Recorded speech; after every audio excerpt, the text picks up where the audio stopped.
What if we switched Voyager 1's cameras back on?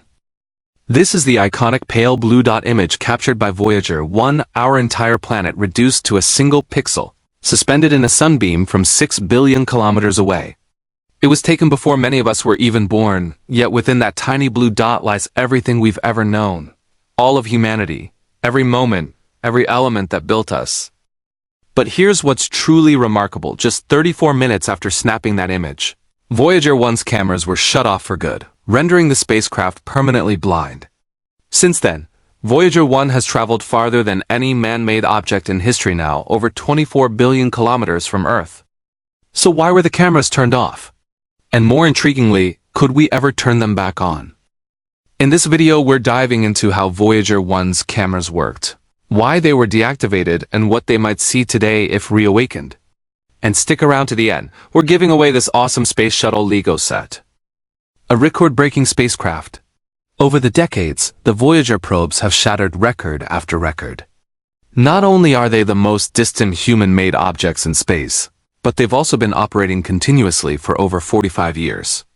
That's nearly half a century of enduring deep space, with technology built in the 1970s still functioning today. Voyager 1 was loaded with ahead-of-its-time technology, including its revolutionary camera system.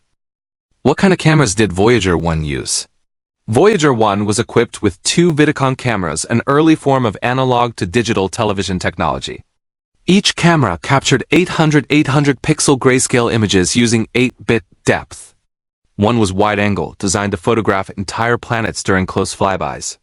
The other had a narrow-angle lens, ideal for capturing fine details or gazing back toward the fading solar system. But how did it take color pictures?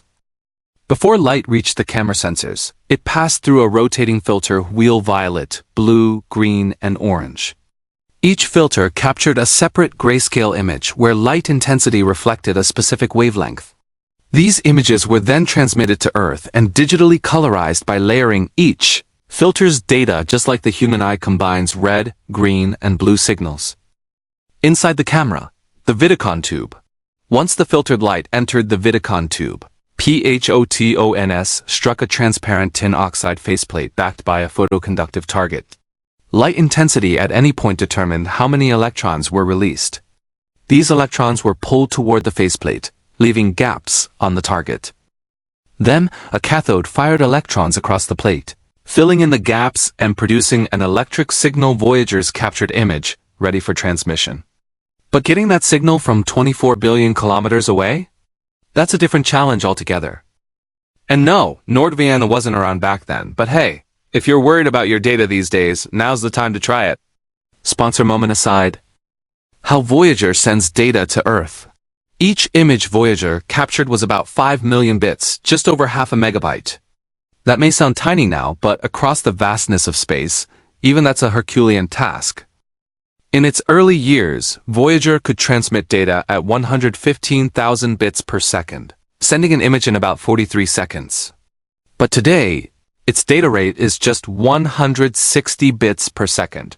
Transmitting a single image would now take over 8 hours. And the signal itself takes 21 hours to reach us from its current position. To manage this, image data was stored on magnetic tape aboard Voyager and transmitted only when Earth was in line of sight. Why were Voyager 1's cameras turned off? To understand this, let's go back to when the pale blue dot was captured. Voyager was already 6 billion kilometers out so far that everything it saw was just a speck. It was on its way to interstellar space, and to detect that boundary, scientists needed to prioritize plasma sensors that could pick up interstellar particles. But by then, Voyager was 13 years old and engineers knew it still had decades ahead. To preserve energy and memory, they began powering down systems, including the cameras. The software for operating the cameras was removed, and even the systems back on Earth that process their images are now obsolete. Plus, the harsh conditions of space have likely degraded the cameras after 30 years in the cold and radiation. What would Voyager see if we turned the cameras back on? Even if the cameras did still work, there's not much out there to see.